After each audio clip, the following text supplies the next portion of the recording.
Good afternoon, students. Welcome to Pratham Science Academy. Chandra Thakur this side. Students, आज की motivation है शेर से। शेर शेर से हम क्या मोटिवेशन ले सकते हैं? शेर हमें 7 तरह की मोटिवेशन देता है। उसमें से एक मोटिवेशन की आज मैं बात करूंगी जो शेर देता है। वो देता है जीतने की मोटिवेशन। शेर ना तो सबसे तेज दौड़ने वाला जानवर है, ना सबसे तेज दिमाग वाला जानवर है, ना ही सबसे साइज में बड़ा जानवर है, परंतु वो कभी भी अपने शिकार से हारता नहीं। क्यों? क्योंकि वो हमेशा जीतने की सोचता है। उसके दिमाग में हमेशा जीत होती है और अंततः वो जीतता है। तो अपने मिशन पे रहें, अपने थॉट पे रहें, अपने एक आइडिया को लेके चलें और उसको इम्प्लीमेंट करें और सक्सेस पाएं। स्टूडेंट्स, आज के हमारे टॉपिक रहेंगे डी ब्लॉक के magnetic properties, oxides, oxo anions और colored compounds. Properties of transition elements is colored compound. Transition elements form colored compounds and magnetic properties of the. So let us start with magnetic properties of the transition elements. Transition elements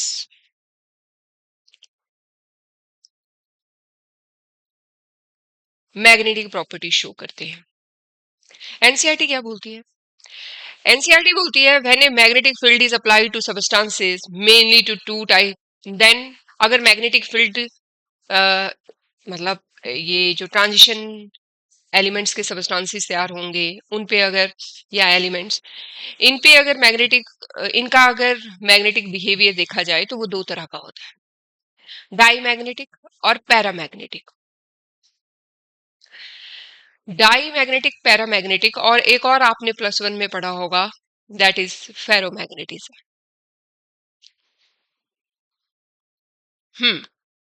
तो ये die magnetic, paramagnetic, ferromagnetic होता क्या है? Paramagnetic attracted by the magnetic field, those substances, those elements which are attracted by the magnetic field are paramagnetic, and diamagnetic are those which are repelled by the magnetic field. और ferromagnetic strongly attract होंगे magnetic field के द्वारा। तो जो magnetic field के द्वारा attract होंगे वो पैरामैग्नेटिक होंगे। ऐसा क्या है पैरामैग्नेटिक ट्रांजिशन एलिमेंट्स के अंदर जो ये अट्रैक्ट करते हैं मैग्नेटिक फील्ड को? इनके अंदर अनपेयर्ड इलेक्ट्रॉन्स होते हैं, अनपेयर्ड इलेक्ट्रॉन्स। और अनपेयर्ड इलेक्ट्रॉन किस किस में है? सेकेंडियम में है, टिटानियम में है, वेनाडियम में है, क्रोमियम में है, मैग्नीज में है। अगर आप इनकी इलेक्ट्रॉनिक कॉन्फ़िगरेशन देखोगे तो आपको पता लगेगा कि इनमें अनपेयर्ड इलेक्ट्रॉन्स हैं। इनके अनपेयर्ड इलेक्ट्रॉन्स होने की वजह से इनमें ये पैरामैग्नेटिक बिहेवियर शो करते हैं। मतलब ये बाहर से आने वाले एलिमेंट्स की तरफ अट्रैक्ट होते हैं बॉन्ड बनाने के लिए। और इसी तरह से अगर डाई मैग्नेटिक सब्सटेंसेस या एलिमेंट्स देखोगे आप ट्रांजिशन मेटल्स के, तो आप देखोगे कि ये रिपेल करेंगे क्योंकि ये पेयर्ड होते हैं, क्योंकि इनमें पहले से ही पेयरिंग होती है, पहले से ही जितने इलेक्ट्रॉन चाहिए उतने होते हैं। तो ये आने वाले एलिमेंट को अट्रैक्शन नहीं शो करते और ये रिपेल करते हैं मैग्नेटिक फील्ड को। फेरोमैग्नेटिक स्ट्रांगली अट्रैक्ट करते हैं। अब ये कैसे पता लगाया जाए? अगला क्वेश्चन ये है मैग्नेटिक प्रॉपर्टीज के बारे में कि ये कैसे पता लगाया जाए कि वो कितना पैरामैग्नेटिक है या कितना डाईमैग्नेटिक है एक एलिमेंट। तो उसके लिए हमारे पास फार्मूला है nu is equal to root n parenthesis के अंदर n+2। ये क्या है?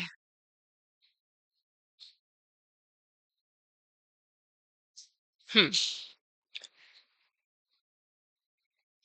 ये फार्मूला हमें मैग्नेटिक फील्ड फाइंड आउट करने में मदद करता है किसी एलिमेंट की। और इधर न्यू है बोहर मैग्नेटोन Bm, ठीक है। और n है number of electron unpaired electrons. n is number of unpaired electrons. Okay, तो इस n में हम नंबर ऑफ अनपेयर्ड इलेक्ट्रॉन्स निकालेंगे, डालेंगे, और बोहर मैग्नेटोन की वैल्यू निकालते जाएंगे। ये है, ये वैल्यूज है।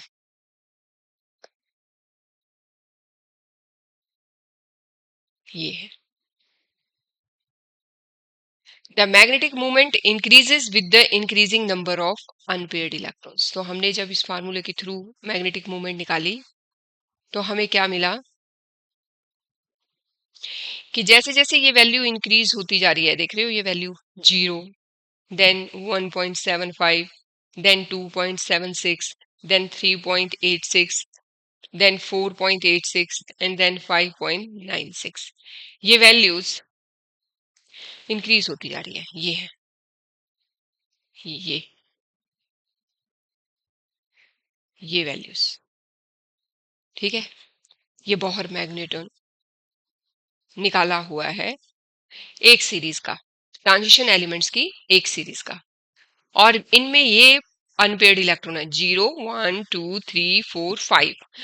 आप देख रहे हो मैग्नीज में सबसे ज्यादा अनपेयर्ड इलेक्ट्रॉन्स है, क्रोमियम में 4 है, और इसी तरह आयरन में 4 है अनपेयर्ड इलेक्ट्रॉन्स। अनपेयर्ड इलेक्ट्रॉन्स, और इसी तरह से आप बोहर मैग्नेटोन देख रहे हो अनपेयर्ड इलेक्ट्रॉन में कितना आया है, 5.96। Highest, highest. इसका क्या मतलब है? अगर ये हाईएस्ट है क्या बोहर मैग्नेटोन, इसका मतलब क्या है? ये हाईली पैरामैग्नेटिक है। ये क्या है? हाईली पैरामैग्नेटिक है। और कम किसमें? इसमें 0 है, इसमें 0 है, और इसमें भी 0 है ना। तो इसका मतलब क्या है कि ये क्या है? डाई मैग्नेटिक है। ये क्या है? डाई मैग्नेटिक है। ओके, तो इस तरह से इस फार्मूले के थ्रू, सिंपल एक फार्मूले ने हमारे लिए मैग्नेटिक प्रॉपर्टी निकालना कितना इजी कर दिया है।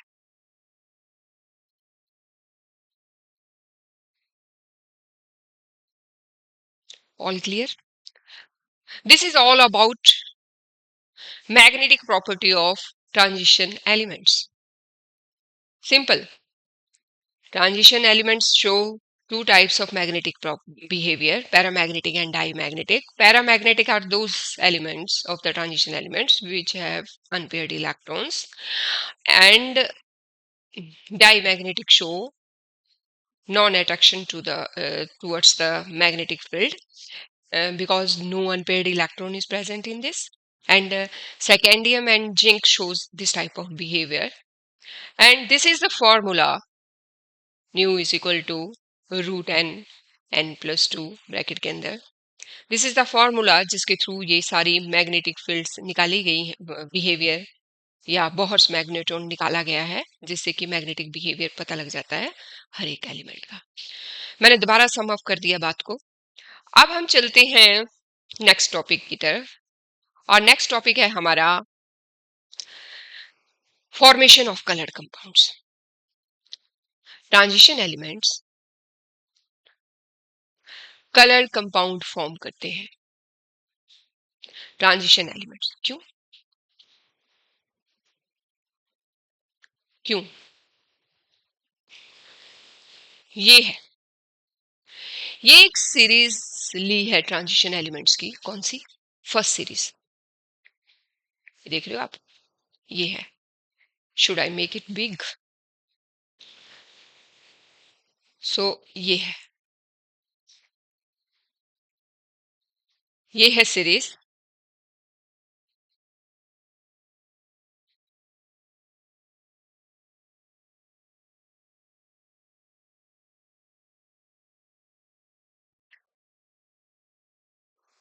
ये फर्स्ट सीरीज है, ठीक है बच्चों।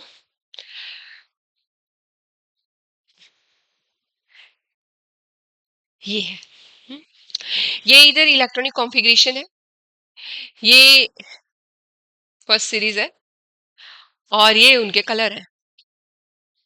कलर, ये कलर क्यों है? क्वेश्चन बहुत है, केमिस्ट्री में क्वेश्चन बहुत है ट्रांजिशन एलिमेंट्स के। आंसर एक ही है, इलेक्ट्रॉनिक कॉन्फ़िगरेशन। अब आप देख सकते हो कि सेकेंडियम, सेकेंडियम कोई कलर नहीं शो करता, जिंक भी कोई कलर नहीं शो करता। These are dimagnetics, both are dimagnetics, don't have unpaired electrons। और ये कलरलेस है, फर्स्ट और सेकंड। क्योंकि, और बीच में फर्स्ट शो कर रहा है हमारे पास टिटानियम 3+ जो है वो पर्पल कलर शो कर रहा है। टिटानियम 4+ का कोई कलर नहीं है, सेकेंडियम 3+ का कोई कलर नहीं है। टिटानियम 3+ का पर्पल कलर है, वेनाडियम 4+ का ब्लू कलर है, वेनेडियम 3+ का ग्रीन कलर है। क्योंकि इनके रेडिएशंस विजिबल विजिबल वेवलेंथ में पड़ते हैं। विजिबल, ये देखिए आप,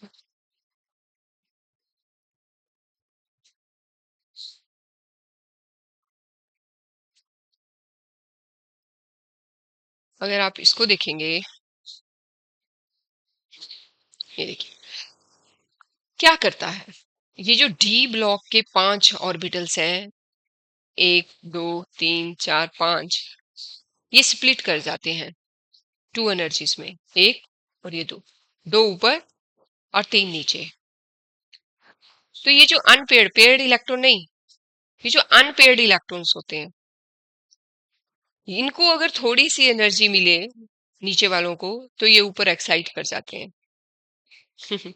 और ये ऊपर अनस्टेबल रहते हैं जब, तो ये नीचे आने की कोशिश करते हैं। ऊपर जब ये अनस्टेबिलिटी फील करते हैं, तो ये एनर्जी लूज करते हैं और दोबारा वापस आते हैं। जब ये दोबारा वापस आते हैं, तब कलर एमिट करते हैं स्पेसिफिक वेवलेंथ का, और वही कलर ये शो करते हैं, वही उसका करस्पॉन्डिंग कलर जो है ये शो करते हैं। मैं दोबारा बता रही हूँ, ये जो एनर्जी ऑर्बिटल्स हैं 5, ये दो, ये इसको T2G बोलते हैं और इसको T2G3 बोलते हैं। इसकी एनर्जी से डिफरेंट होती है। और अगर इन ऑर्बिटल्स में अनपेयर्ड इलेक्ट्रॉन्स हों, तो वो यहां से एक्साइट करके ऊपर जाते हैं, और जब ये यहाँ पे अनस्टेबल फील करते हैं, तो दोबारा वही एनर्जी एमिट करके वापस आते हैं। और ये वेवलेंथ जिस जिस फ्रीक्वेंसी की होगी, वो फ्रीक्वेंसी जिस कलर के साथ मैच करती होगी, उसका करस्पॉन्डिंग कलर वो कंपाउंड, वो एलिमेंट शो करता है। सिंपल, ठीक है। तो इन सभी की डिफरेंट वेवलेंथ है, तो ये डिफरेंट कलर एमिट करते हैं। Is it clear to you बच्चों? ये क्लियर हो गया आपको? तो कलर्ड कंपाउंड और मैग्नेटिक बिहेवियर के बारे में हम जान चुके हैं। एक बार मैं रीड कर रही हूँ एनसीईआरटी क्या बोलती है। एनसीईआरटी बोलती है when an electron from a lower energy d orbital is excited to a higher energy of the d orbital, same NCERT भी वही बोल रही है जो मैंने आपको बताया, और उसके करस्पॉन्डिंग फ्रीक्वेंसी की लाइट जो है वो एब्जॉर्ब करता है। This frequency generally lies in the visible region. ध्यान देना बच्चों, this frequency generally lies in the visible reason.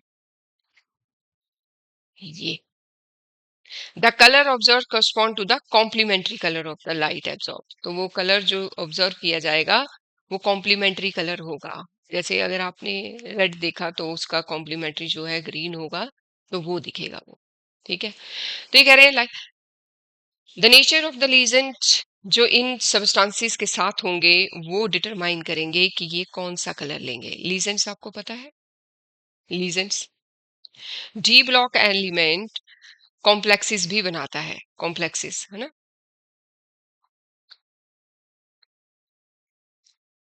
तो ये है हमारे पास फॉर्मेशन ऑफ कलर कंपाउंड क्यों है। ठीक है, नाउ हमारा एनसीईआरटी का नेक्स्ट टॉपिक है some important compounds of the transition elements. Transition elements oxides भी बनाते हैं और ऑक्सो एनाइंस भी बनाते हैं।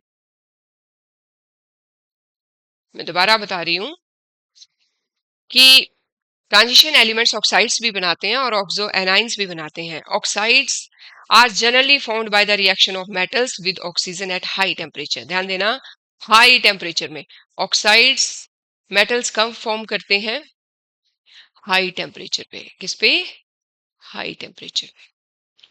All the metals except scandium form single monoxide which are ionic. ध्यान देना, जो लोअर ऑक्सीडेशन स्टेट के ऑक्साइड्स होंगे वो आयनिक होंगे, और जो हायर ऑक्सीडेशन स्टेट के ऑक्साइड्स होंगे वो कोवलेंट होंगे। लोअर ऑक्सीडेशन स्टेट एमओ में है, ये आयनिक है। और याद रखना जितने भी ऑक्साइड्स हैं किसके, ट्रांजिशन मेटल्स के, वो हायर टेम्परेचर पे ही बनेंगे।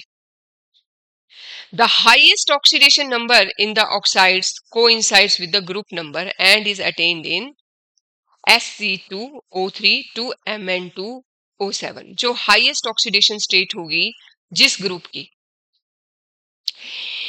वैसा ही ऑक्साइड्स जो है वो बनेगा। जैसे मान लो तीसरे ग्रुप में है तो वो क्या बना रहा है, 3 ऑक्सीडेशन का स्टेबल कंपाउंड बना रहा है ऑक्सीजन के साथ, Sc2O3। इसकी ऑक्सीडेशन स्टेट कौन सी स्टेबल थी, +3। कौन सी स्टेबल थी, +3। और इसकी सबसे ज्यादा कौन सी स्टेबल थी 7। ठीक है, सो इसी तरह से इसने बनाया Mn2O7।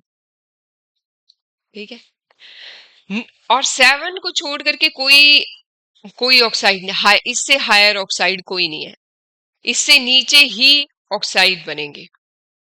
बिसाइड्स ऑक्साइड्स ऑक्सोकेटाइंस भी बनाते हैं, ये स्टेबलाइज करते हैं ऑक्सोकेटाइंस को। जैसे VO2 पॉजिटिव, ये क्या है, ऑक्सोकेटाइन।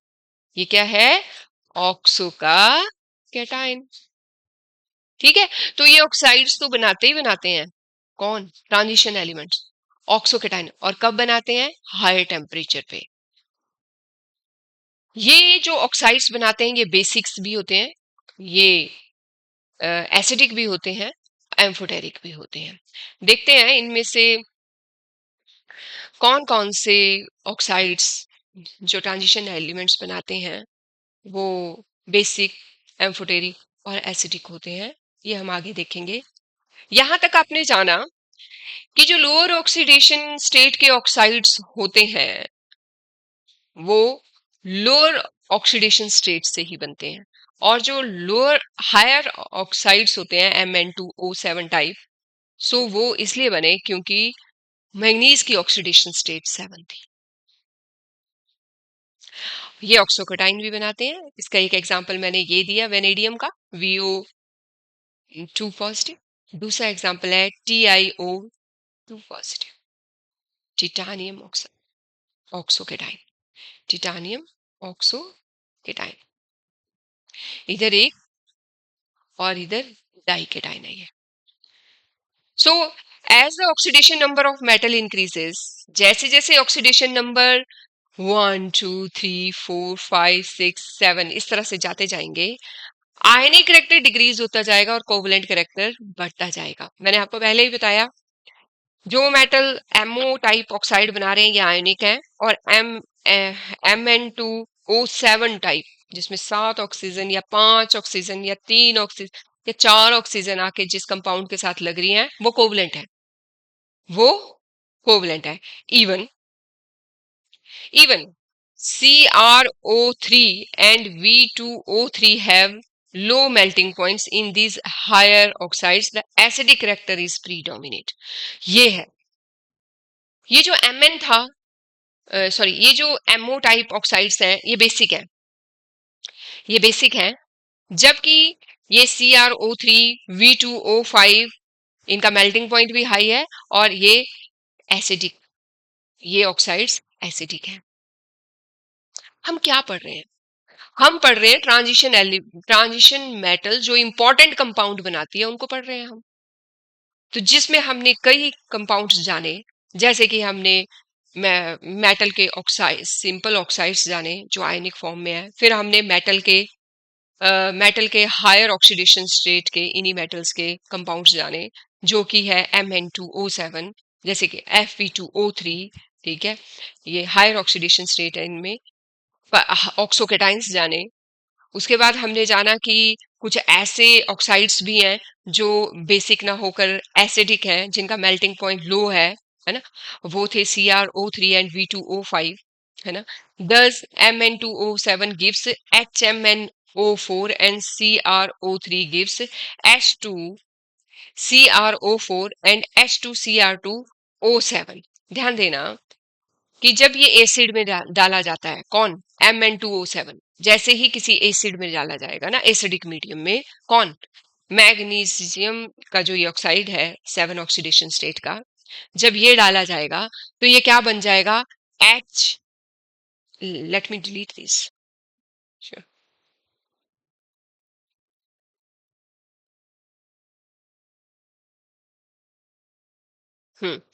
जैसे ही Mn2O7 को एसिडिक मीडियम में डाला जाएगा तो ये क्या बन जाएगा, HMnO4, ओके, एसिडिक मीडियम में, ठीक है, कौन, Mn2O7। जैसे ही एसिडिक मीडियम में जाएगा, HCl ले लो, H2SO4 ले लो, कुछ भी ले लो, तो उसका H आकर के इसके साथ लग जाएगा।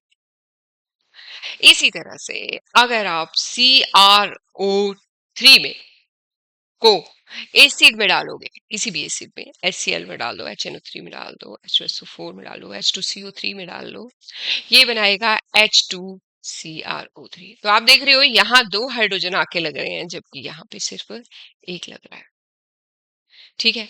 तो ये H2Cr4O4 भी बनाता है और 7 भी बनाता है, 2 बनाएगा, ये दो तरह के कंपाउंड बनाता है एसिडिक मीडियम में, जबकि ये सिंगल बनाता है Mn2O7, और वो क्या है, HMnO4, ठीक है। V2O5 is however amphoteric.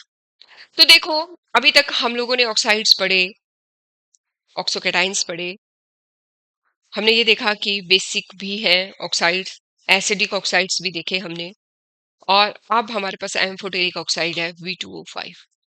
सो ये एग्जांपल्स आपको याद करने पड़ेंगे बच्चों।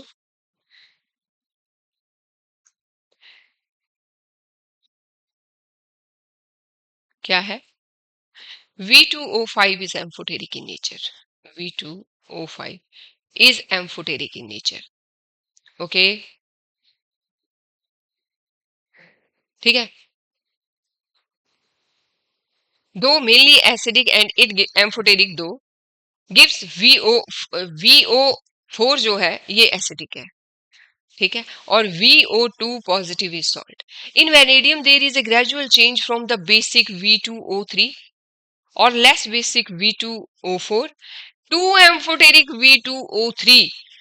V2O4 dissolves in acids to give VO3 2 positive salt. सारी लाइन याद करने वाली है. Vanadium gradually changes from the basic. So देखो ये V2O3 जो ऑक्साइड है इसका, V2O एक ऑक्साइड है वेनेडियम का, V2O3 एक ऑक्साइड है वेनेडियम का, V2O4 एक ऑक्साइड है वेनेडियम का. ठीक है, वेनेडियम का. और वो क्या है? V2O4 एम्फोटेरिक है.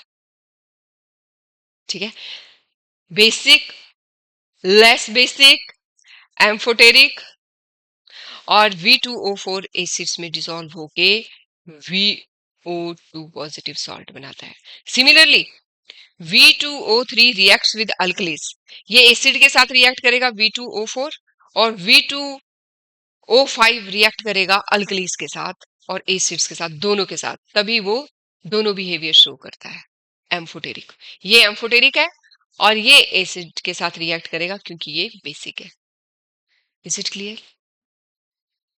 So the well characterized SRO is basic, but SR2O3 is amphoteric. तो यहां हमने देखा कि किस तरह से ट्रांजिशन एलिमेंट्स ऑक्साइड्स बनाते हैं और किस तरह से वो ऑक्साइड्स कितने टाइप के, एसिडिक, बेसिक, सॉल्ट के टाइप के बनाते हैं. और एक ही एलिमेंट अगर एक ऑक्सीजन के साथ जुड़ रहा है तो वो बेसिक है, वहीं वो 3 ऑक्सीजन के साथ जुड़ रहा है तो वो एम्फोटेरिक है.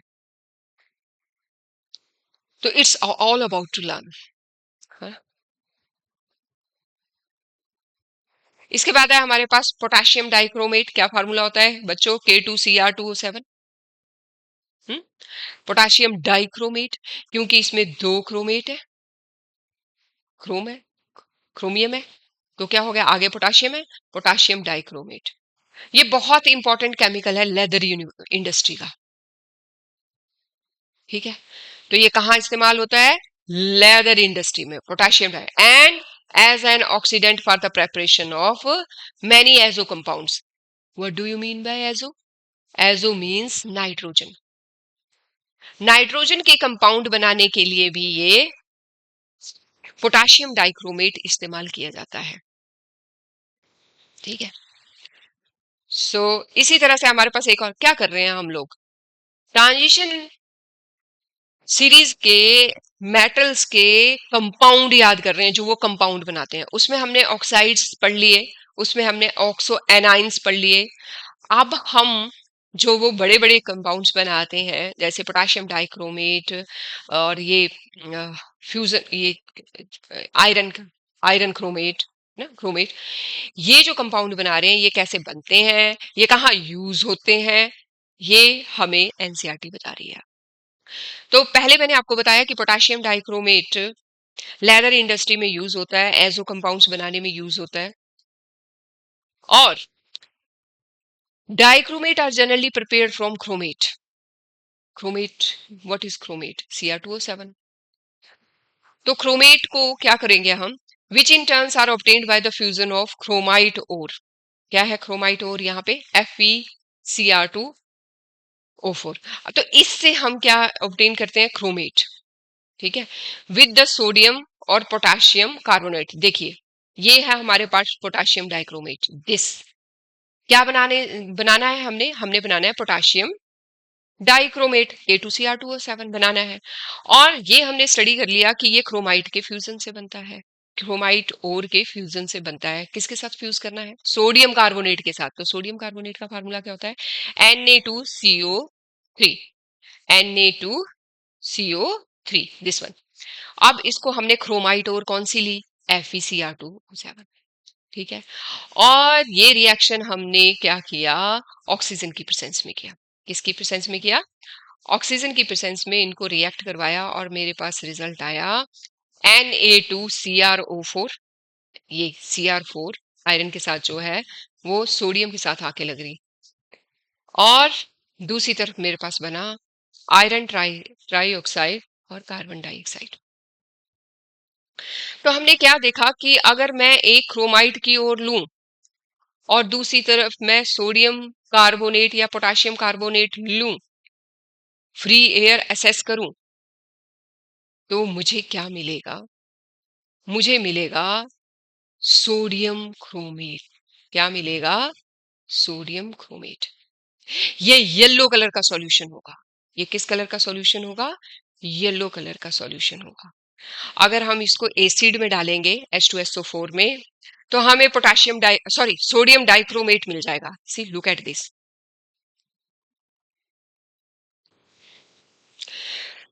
तो बच्चों हमने देखा कि क्रोमाइट ओर को अगर पोटेशियम कार्बोनेट के साथ या सोडियम कार्बोनेट के साथ रिएक्ट कराया जाए, अगर मैंने उसको सोडियम कार्बोनेट के साथ रिएक्ट करवाया और उससे मुझे क्या मिला? Na2CrO4। और इस Na2CrO4 को अगर मैं एसिड में डालूं तो मुझे Na2Cr2O7 मिल रहा है। और इन प्लेस ऑफ दिस अगर मैं यहाँ पे सोडियम ना लेकर K2CO3 लूं, K2CO3 इस जगह देखिए, अगर यहाँ सोडियम ना लेकर मैं पोटेशियम लूं, तो मेरा यहाँ क्या बनेगा? तो यहाँ मेरा पोटेशियम क्रोमेट बनेगा। और इस पोटेशियम क्रोमेट को अगर मैं उठाऊं और एसिडिक मीडियम में डालूं H2SO4 में, तो ये मुझे डाइक्रोमेट दे देगा। कौन सा? Potassium dichromate, P2Cr2O7। सिंपल। ठीक है, तो ये है एनसीईआरटी।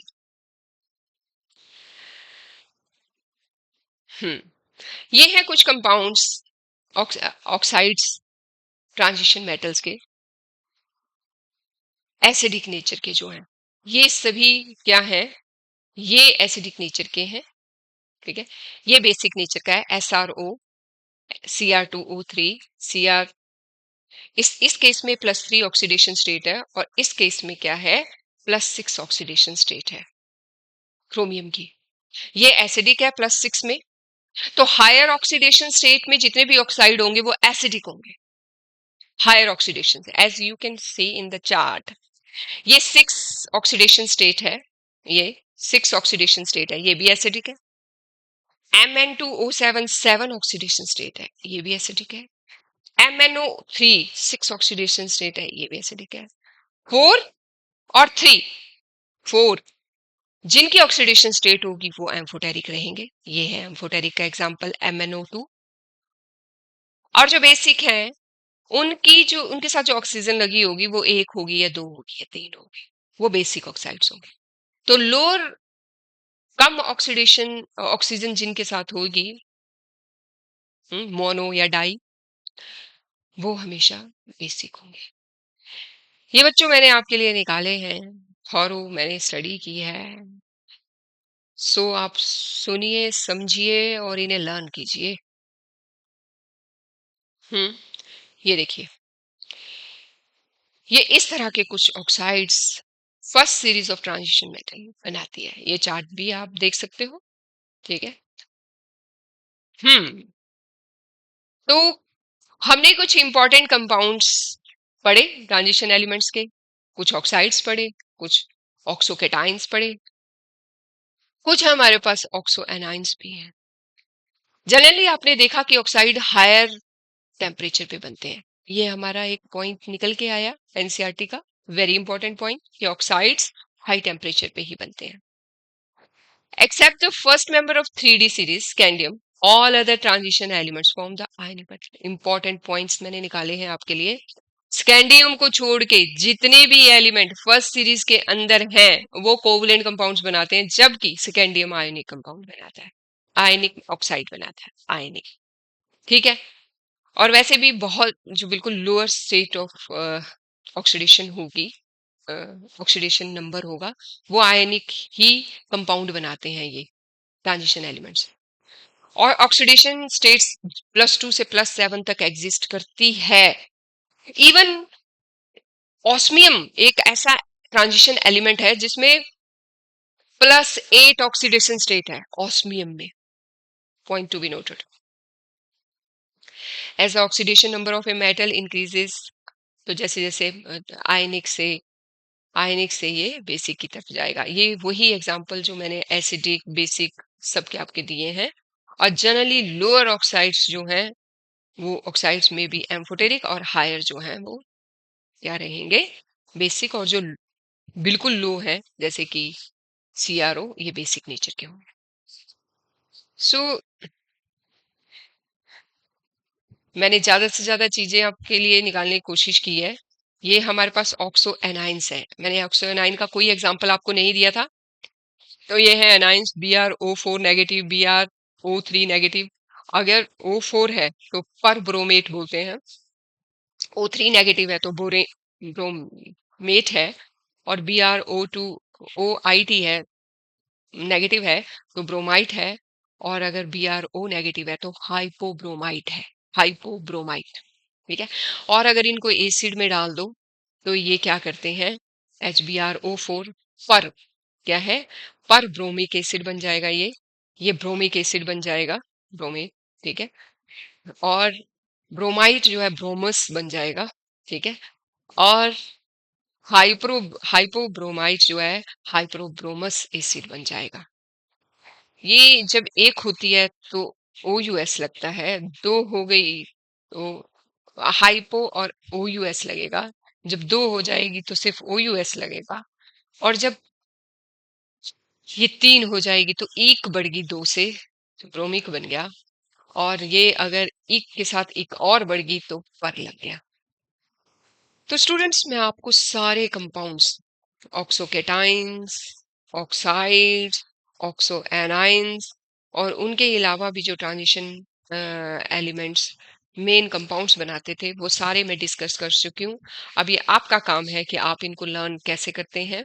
ठीक है।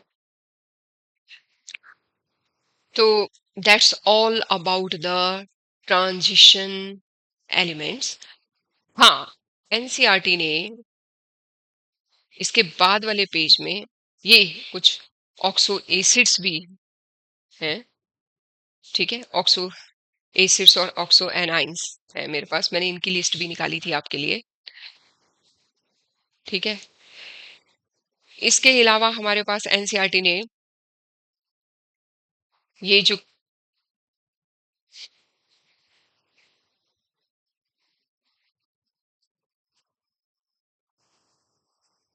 ये कुछ और कंपाउंड, ये Na2Cr2 KCl में डाल करके क्या बनाया है, K2Cr2O7। ठीक है। जिस तरह से हमने पीछे Na2Cr2O7 बनाया, और इस जैसे ही Na2Cr2 प्रिपेयर हुआ हमने उसमें क्या डाला, पोटाशियम क्लोराइड और K2Cr2। ठीक है। तो क्रोमाइट आयन ऐसा होता है देखने में। ठीक है। ये ऐसा क्रोमाइट, सिंपल क्रोमाइट में 4 ऑक्सीजन होती है, तो ये इस तरह से क्या होगा, CrO4। ठीक है। ये 2 नेगेटिव, तो ये इस तरह से। और इसी तरह से ये क्या है, Cr2, ये क्या है, Cr2O7 2 नेगेटिव। इसको जब एसिडिक मीडियम में डाला तो ये क्रोमियम छोड़ता है। क्या छोड़ता है, क्रोमियम छोड़ता है एसिडिक मीडियम में। ठीक है। इसी तरह CrO4 को जब एसिडिक मीडियम में डाला तो ये सोडियम डाइक्रोमेट देता है। क्या देता है, सोडियम। तो जब आप इसको एसिडिक मीडियम में डाल रहे हो तो ये क्रोमियम डाइक्रोमेट दे रहा है। जबकि इसको जब आप एसिडिक मीडियम में डाल रहे हो तो ये क्रोमियम आयन दे रहा है। क्या दे रहा है, तो वो भी कौन से, थ्री थ्री कैटाइन है ना, ट्राइवेलेंट कैटाइन दे रहा है क्रोमियम के। तो इस तरह से एक सिंगल क्रोमियम कुछ और दे रहा है, और डबल क्रोमियम ऑक्सीजन के साथ मिलके कुछ और दे रहा है। इसी तरह से मैंगनीज डाइऑक्साइड को जब आप KOH में डालोगे, बेसिक मीडियम में, एसिडिक में नहीं है, ये बेसिक में है। ठीक है। पोटाशियम पर मैग्नेट, इस प्रिपेयर कैसे प्रिपेयर किया जा रहा है, MnO2 लिया है और उसको हमने किस में डाला है, अल्कली मेटल ऑक्साइड में। ठीक है। और ये ऑक्सीडाइजिंग एजेंट है जो इसको क्या बना देगा, K2MnO4। ठीक है। और जब इसी में मैंने MnO4 3+ और ये हाइड्रोजन थी, तो ये ब्रेक डाउन होके दो तरह के ऑक्साइड बनाएगा मैग्नीज के, एक कैटाइनिक और दूसरा न्यूट्रल। तो हमने देखा कि किस तरह से मैग्नीज डाइऑक्साइड KOH के साथ मिलकर के मैग्नेट आयन बना रहा है, और ये मैग्नेट जब इसमें इसकी इलेक्ट्रोलाइसिस की जा रही है तो ये पर मैग्नेट आयन बना रहा है। सो ये है NCERT.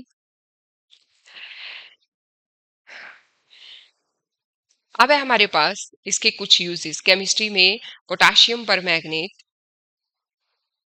As a oxidant use होता है, और ये bleaching as a bleaching agent use होता है वुड में, कॉटन में, सिल्क में, टेक्सटाइल इंडस्ट्रीज में ये यूज होता है, और टू डीकलराइज द ऑयल्स। तो अगर ऑयल्स में कलर है तो उसको डीकलराइज करने के लिए हमारे पास क्या है, पोटाशियम पर मैग्नेट। पोटाशियम पर magnet.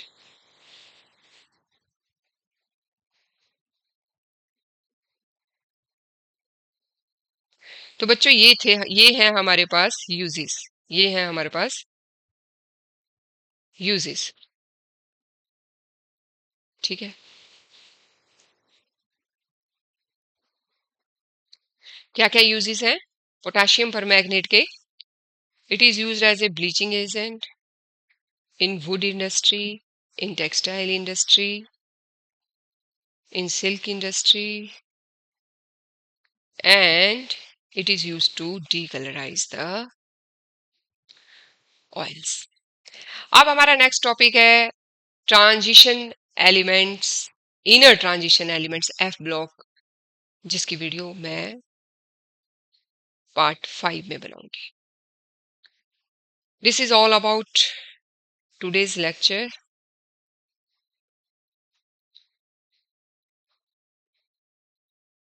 Students, thank you and have a nice day.